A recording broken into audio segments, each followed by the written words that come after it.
Back in the mid to late 90s, Twisted Metal was one of my favorite series in gaming. I mean, it was cool, it was unique, it was fun, crazy, chaotic, hectic. I mean, this was the game that made me realize I needed a Sony PlayStation, and being a Sega Saturn owner, it would be a while before I got my hands on a PlayStation, but when I did, the first two Twisted Metal games were two of my first games, and the third game in the series would be soon to follow in my collection.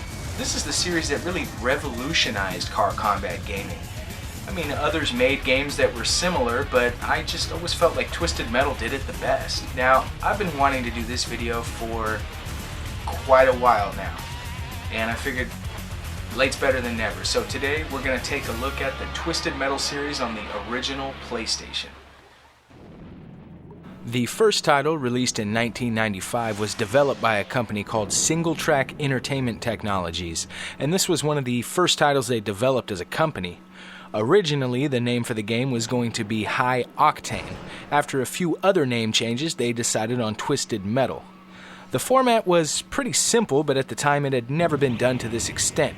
You select a vehicle which is loaded with machine guns, rockets, and other diabolical weapons and take to the streets of Los Angeles to battle it out against other psychotic contestants.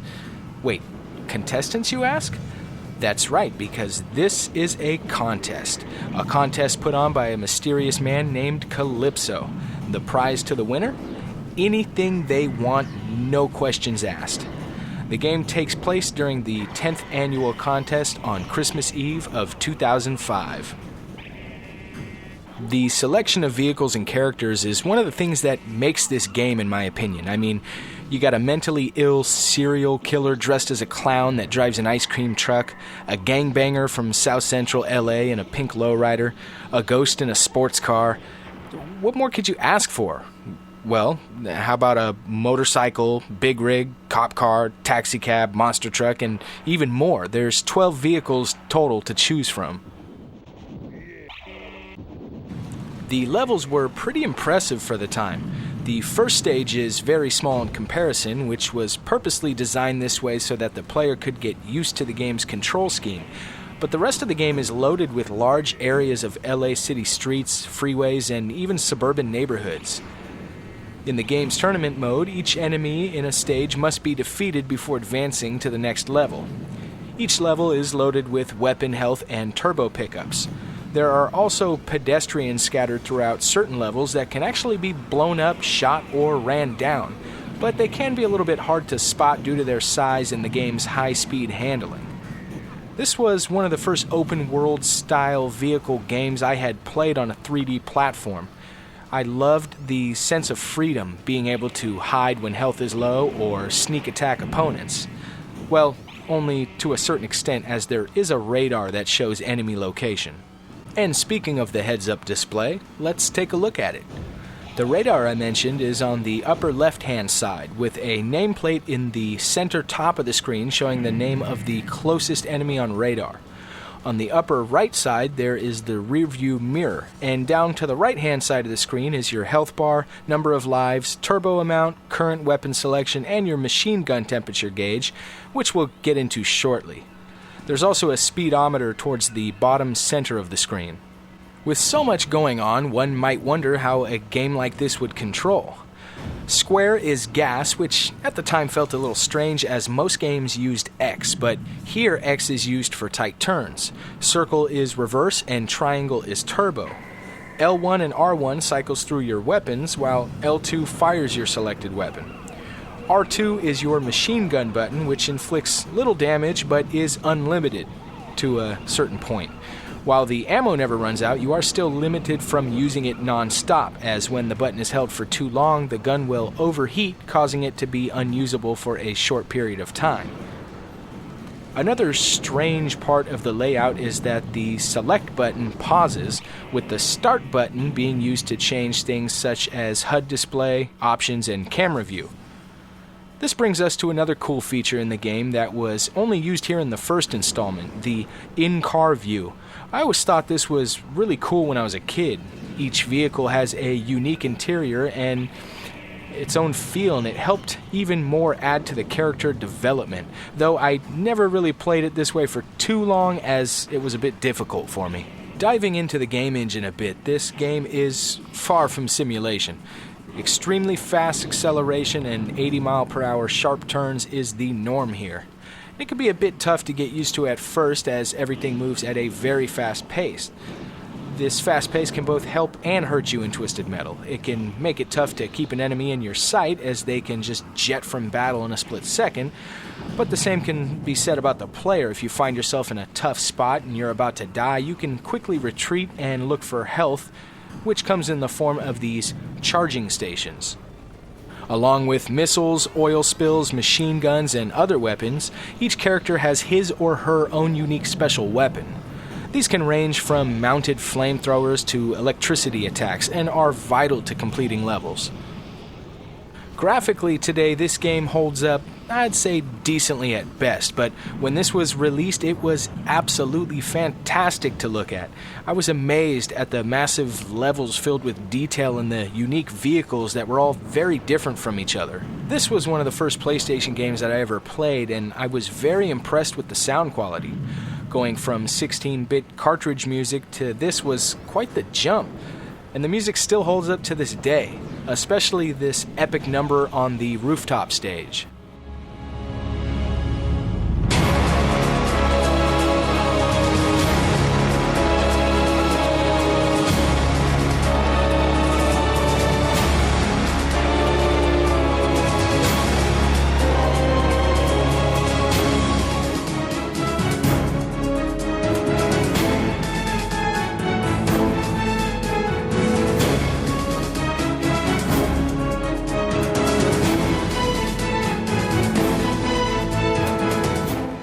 The vehicle engine noises sound a bit cheesy, but the guns and explosions fit the chaotic scene perfectly. In the final stage of the game, you take on the Twisted Metal champion, Minion. He shows up in the form of a giant tank, and he is one tough SOB. There are some cheats for this game that can help you beat these levels that you just can't seem to get through, and those always came in handy for me as a kid, though I always liked to try to beat the game without them. If you can defeat Minion, you'll be greeted by an ending sequence that is unique to each character. I always thought these endings were a bit lame, and there is good reason for that. They originally recorded some live-action endings for the games that were plucked from the final version for being too offensive. But they were later included on the PS2 version of Twisted Metal Head-On.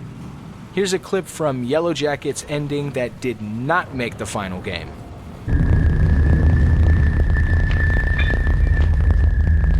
You are a lucky man. Well, just a second. I don't want this. Please, Mr. Cade. What have you got to lose? Trust me.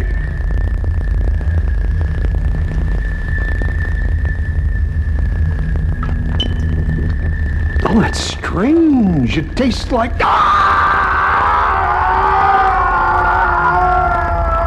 Mr. Cade. The world is now your oyster. I need a driver. Someone to travel the world and search for new drivers for each year's competition. You'll never die. And you'll drive forever. What do you say, Mr. Cade? Sounds good to me, baby. And here is the final ending that they ended up using.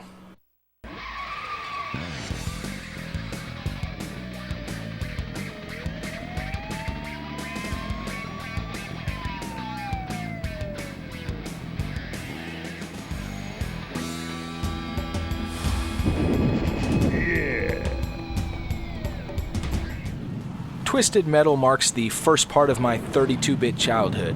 This game was everything I had always dreamed about in the days of Super Nintendo, and little did I know that just a year later, a bigger, badder, and better Twisted Metal would hit store shelves. Some call it the best game in the series, and I think I would have to agree. This is Twisted Metal 2. Single Track returned to develop this wonderful sequel that was released on the PlayStation in late 1996. It also saw a release in 1997 on the PC. The year is 2006, and it's been a year since the last game's events. With LA in ruins due to the last tournament, Calypso decides to take this year's contest worldwide. A few familiar faces return here as selectable players, such as Roadkill, Hammerhead, Warthog, and Thumper, amongst others. Sweet Tooth and Minion also return as unlockable characters. And there's also 5 newcomers to the tournament that bring the total playable characters to 14. Along with last year's tournament mode, there's also challenge mode, which lets you partake in single-stage matches. 2-player versus mode also returns here, as well as the all-new 2-player co-op mode, in which you can play with another player through the tournament together. The gameplay has picked right up where the first game left off. Not a lot has changed here, but the small things that did change only helped to refine gameplay, like the ability to turn your vehicle without actually moving, which is completely unrealistic, but very necessary for better handling, and hey, realism isn't really the name of the game here anyway. Also new are special commands that can deliver new attacks and moves not seen in the first game. For example, you can now freeze an enemy, and this can be done by pressing left, right, up. You can also jump by using the command up, up, left. Though the button combos are easy, they sometimes don't register, but I find I pull them off more often than not. There are also portals in certain levels that can warp you to different areas. Most of the time, there are weapon or health pickups at the other end of these warps. The levels here are why this game shines, from the very first stage, which sends you back to the streets of LA, to the rooftops of New York. And then there's the Paris level, which I think I played more than any other level as a kid. The Eiffel Tower can actually be destroyed and knocked over, which creates a bridge leading to the city building Rooftops. This stage just always seems to get the most chaotic.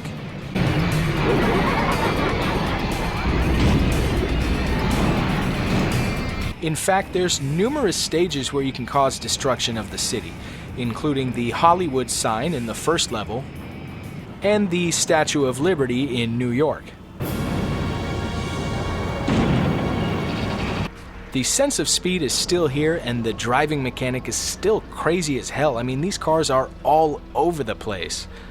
The HUD is pretty much the same, and weapon and health pickups are still scattered throughout the levels, though the health charging stations from the first game have been replaced with standard health pickups.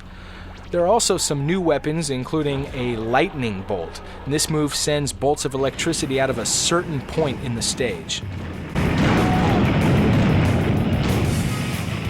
The visuals haven't changed much since the first. The game is definitely a little more colorful, and the graphics look like they've been refined slightly, but things pretty much look the same. Minion returns as a mid-boss about halfway through the game, but the real big daddy of them all is Darktooth. The driver of Darktooth is actually a man named Charlie Kane, who is the driver of Yellow Jacket, the taxicab from the first game. And this dude is gigantic.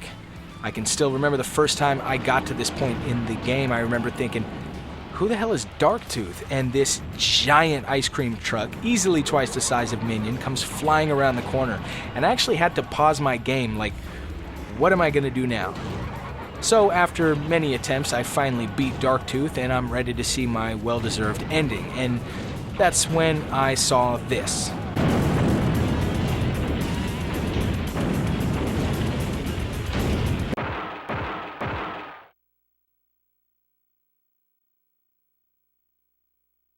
So now my little 11-year-old mind is thinking, what is going on here? And that's about the time I see this giant flaming head rolling towards me.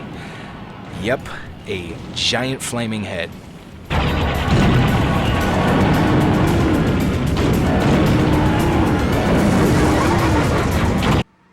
Once I finally got to see an ending, I was not disappointed. They're all done in this great-looking art style, and it only made me want to play the game more and more so I could see all of them. I am Calypso! And I thank you for playing Twisted Metal! Cheat codes also made a return here in the sequel and can help aid in defeating certain bosses or just making the game a little more entertaining. There's also a couple hidden stages that can be accessed in multiplayer challenge mode. One is the Suburbia level from the first game, another is actually plucked straight from Jet Moto, another series that SingleTrack developed. And speaking of Jet Moto, some of the stages also share music from the same series, which I never seemed to notice as a kid, which is bizarre as I played both games religiously. The entire soundtrack here is actually fantastic. I really enjoy the music from this game. The first level has got to be my favorite. It just gets me in the zone and can also be heard on Jet Moto.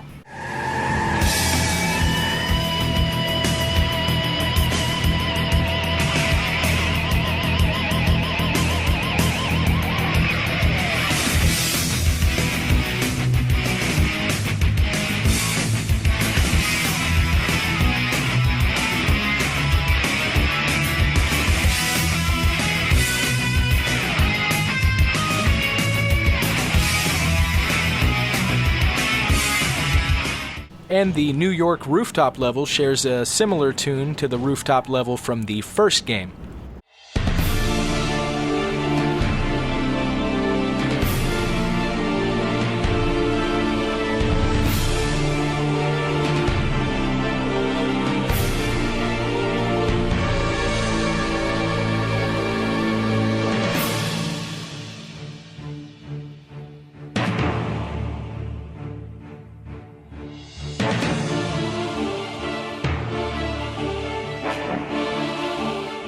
Twisted Metal 2 more than met my expectations for a sequel.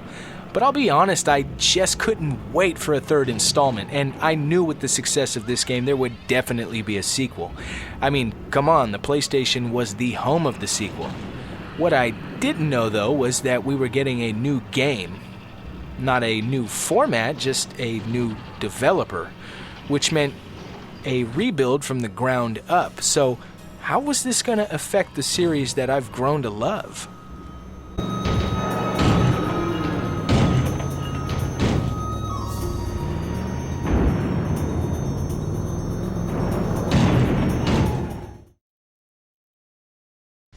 Sony's in-house development team, 989 Studios, took over development for the series after a dispute between Sony and SingleTrack. And shortly after that, we saw the release of Twisted Metal 3.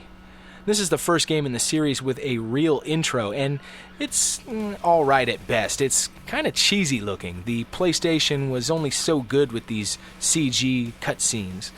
The only part I really care for is when they cut to Calypso's blimp and show a clip of him welcoming us to his tournament. I am Calypso. Each year I gather the 12 worthiest drivers to face off in the Twisted Metal competition. They must face each other and some of my friends to claim the ultimate prize. I grant a single wish, whatever the winner asks for. To the losers, death. Welcome to Twisted Metal. We again have 14 selectable characters, including the 2 that are unlockable. Just like in Twisted Metal 2, most of the vehicle selection are returning characters from the previous title, with only a few being newcomers. And honestly, I'm not really a big fan of the newcomers. I do, however, like the art style on the character selection screen. It really gives a good perspective of each individual character. And though very cheesy, I like the info screen voice acting done to describe each person's story. I've spent my whole life building what those Twisted Metal jerkies destroy in 20 minutes. They've torn up my smooth roads and left my buildings in rubble. I'll happily drill 6-foot graves for all my opponents. Upon playing the first level, one is quick to realize that things have changed. And it's weird because it's like they tried to keep things the same, but it's really not. I mean, the button layout feels familiar, but this physics engine is all wrong. Now, with that being said, I for one can get used to it and use it with ease, but others just did not like these changes. But you gotta remember, these guys had to start from scratch as SingleTrack owned the rights to the game engine, with Sony only owning the Twisted Metal name and properties. The biggest thing that caught my attention the first time I played the game was that vehicles can now flip over and land upside down. This was impossible in the first 2 games and kept the fast-paced action moving, but here, if you flip upside down, you have to wait a few seconds for your car to respawn right side up, and this can be frustrating as it's rather easy to flip over. Also, the sense of speed from the first two games are gone. It's still quick, but not like it was. I actually kind of like it slowed down a bit. It's a little bit easier for me to keep track of what's going on. A lot of complaints came from level design, and while I will admit a lot of the levels are pretty basic, there are also a few that I had a lot of fun with. And I really like the level-specific special moves, like in Hangar 18, where you have to destroy all the switches to unlock the door to the UFO, which leads to a portal that takes you atop the level, which takes you to another portal and gives you access to the UFO weapon, which fries just about everybody in the level instantly.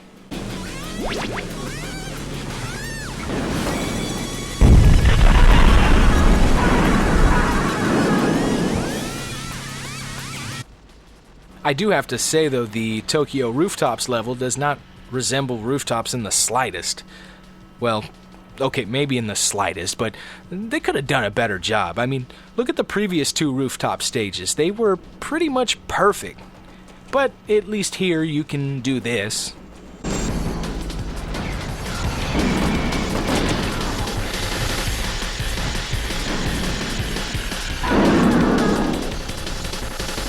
And hey, who doesn't want to battle it out right outside of Santa's workshop in the North Pole?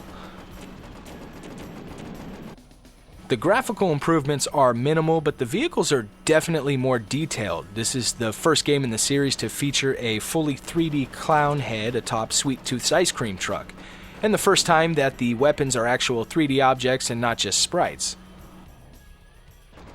This is the first game in the series to feature licensed music. The levels are filled with tracks from Rob Zombie and Pitch Shifter. This was definitely a cool feature, but I do miss that traditional Twisted Metal sound. Other than all of these changes, the combat itself hasn't changed much. Each vehicle still has a set of machine guns, levels still have health and weapon pickups, and each character still has his or own unique special. Turbo is still here, as well as those special button commands for things like freeze attacks, jumping, and shooting behind. And just like in the last two games, there are plenty of cheats for just about anything, including God mode and access to secret levels. And speaking of cheats, you might need them for the game's final boss. He goes by the name of Prime Evil, and honestly, he is extremely unfairly tough.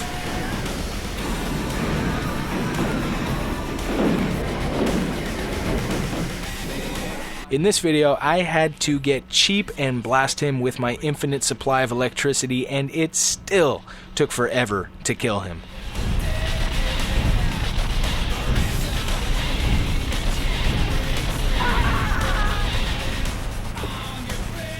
The endings are typical Twisted Metal fashion, only this time done with CG effects. Not the best looking cutscenes, but hey, it's the PlayStation. Now, I know that this is not a great Twisted Metal game. I do like it, but most did not. It did sell well, but was not very well liked. So 989 went back to the drawing board.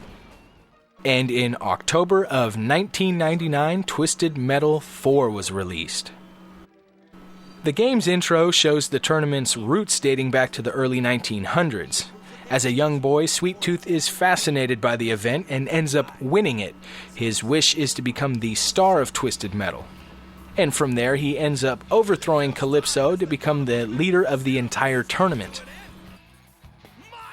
This game features a large list of playable characters, though a lot of them need to be unlocked.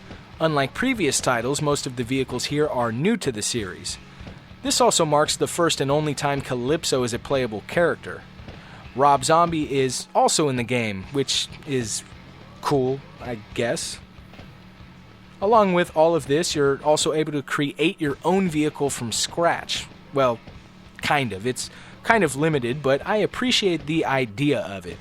You can select from different vehicle presets and color schemes, and then select weapons and a voice for your character. I've got half a mind to waste you, punk. Ooh, that's gotta hurt. It's on, baby.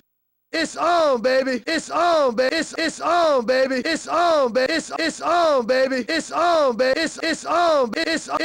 It's on. Now, right off the bat, you can tell that they tried to bring this game back to its roots a bit.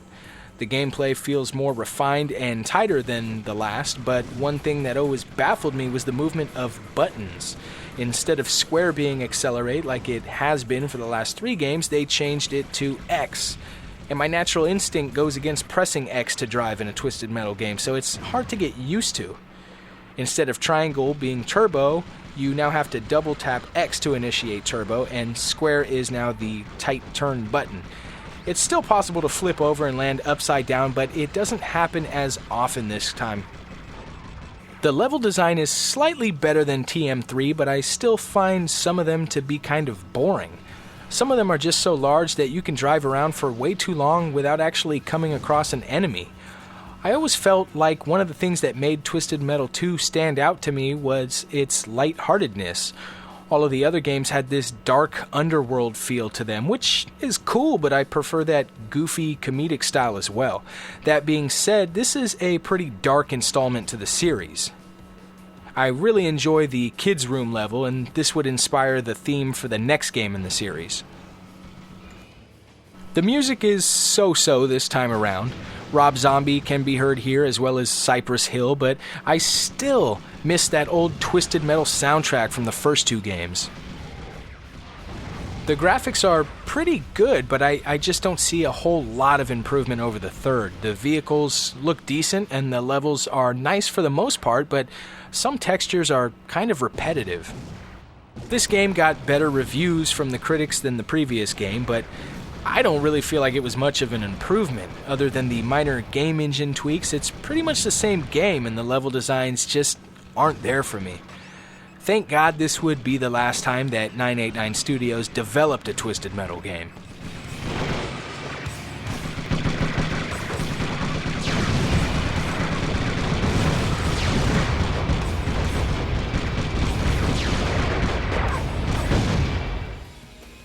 So while 989 was making Twisted Metal 3 and 4, the company that made the first 2 games, SingleTrack, was going through quite the change. They were purchased by GT Interactive, which was purchased by Infogrames. By 2000, SingleTrack had closed its doors, but not before a large group of employees left to start a company called Incognito Entertainment. This is the company that would go on to develop Twisted Metal Black on the PS2, and the next and last PS1 game in the series entitled Twisted Metal Small Brawl. During production, the game went by the name Twisted Metal Kids, taking a whole new approach to the series. This was a late PlayStation title being released in late 2001, and because of that, it didn't get a lot of recognition. I'll be honest, I didn't even play it up until about 5 years ago, and I consider myself a pretty big fan of the series. As the intro shows, a bully by the name of Billy Calypso convinces kids to join his tournament, which consists of RC cars battling it out. With the total amount of playable characters coming in at 16, you'll recognize almost all of these vehicles from Twisted Metal 2. And being as Twisted Metal 2 is my favorite in the series, this was quite the welcoming sight. The very first thing I noticed when playing this game was the first level had a remixed version of my favorite song from Twisted Metal 2.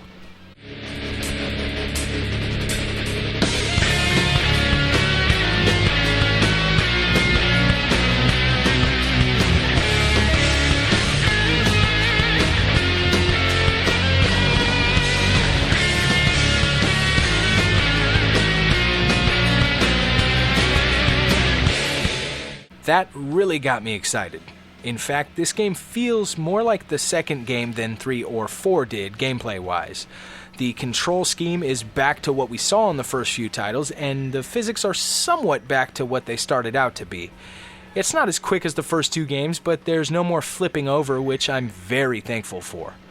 The gameplay remains in the same format that it has for years, but at first glance the in-game HUD can be kind of confusing, and the camera is also a bit on the jerky side. I actually really enjoy the levels here. I like the whole concept of the game being a small RC car in these big environments. There's actually a level where you battle it out in a movie theater, and I think that's great. The levels are a bit on the small side, but that's alright with me. I feel like it works here. Some of the levels have hazards, like in the meat plant, you can actually die by driving into the grinder. This doesn't really add a whole lot more to the action, but it's cool that they threw it in. There's also an endurance mode where you take on opponent after opponent to see how many kills you can rack up, and this is how you unlock vehicles. The music here is pretty damn good. I feel it's the best we've had since the first two titles.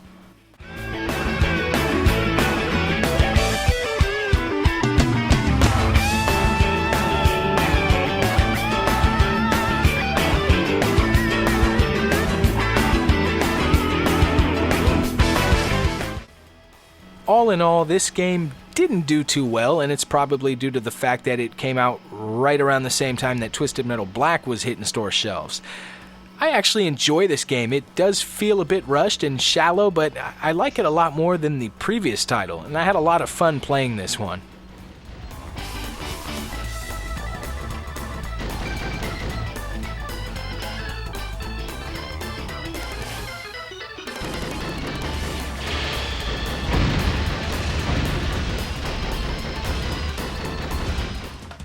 With 5 games on just one console and more to come on future consoles, it's pretty safe to say that at this point, Twisted Metal was pretty successful.